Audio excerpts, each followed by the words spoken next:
The Red Cross has expressed increasing concern over the conditions of the hostages and prisoners being released as part of the Gaza ceasefire. 3 more Israeli hostages and 183 Palestinian prisoners were freed in the 5th round of exchanges overnight. But the circumstances have drawn widespread criticism. Here's Lisette Raymer again. It was highly choreographed and controlled. 3 Israeli hostages paraded in front of the crowd and the world by gun-toting Hamas militants, led onto a small stage and minutes before their release made to give speeches of gratitude after 16 months in captivity. It's estimated 20,000 Hamas fighters have been killed in this conflict, but this was a deliberate show of strength and power. Ali Sharabi was captured at his kibbutz on October 7. His wife and teenage children were killed, but he never learnt their fate. Today, it was the arms of his siblings that he fell into. In freedom, his torture continued, told for the first time that his wife and daughters are gone. Relatives in the UK had watched as his release took place, relieved but worried.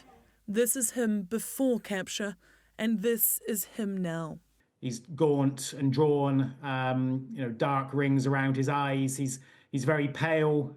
Looks like he hasn't seen sunlight for quite some time. The before and afters of all 3 of the hostages reveal the cost of close to 500 days of captivity. We are sad to see the situation, how they look. They look very hungry. They look like they suffered a lot. But that concern was shared on both sides of the exchange. As the Israeli hostages headed home, 183 Palestinian prisoners did too, and at least 7 of them required hospital care. The conditions were very bad. No food, no water, no medicine.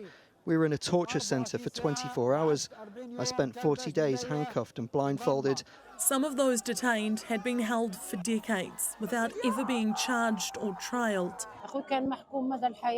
My brother was sentenced to life. We didn't see him for 25 years and we weren't expecting his release.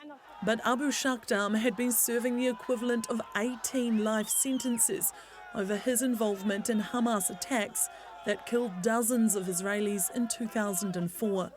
Today, he was hoisted on shoulders as a free man and a hero. Today you can announce that I am reborn. I am reborn. The prisoners are suffering a lot. They are being abused. The Red Cross has expressed increasing concern over the conditions surrounding the releases, urging all parties to ensure the process is dignified and private. And as negotiations towards a permanent end to fighting begin again, the haunted faces of those freed today have reminded everyone that every day is a costly delay.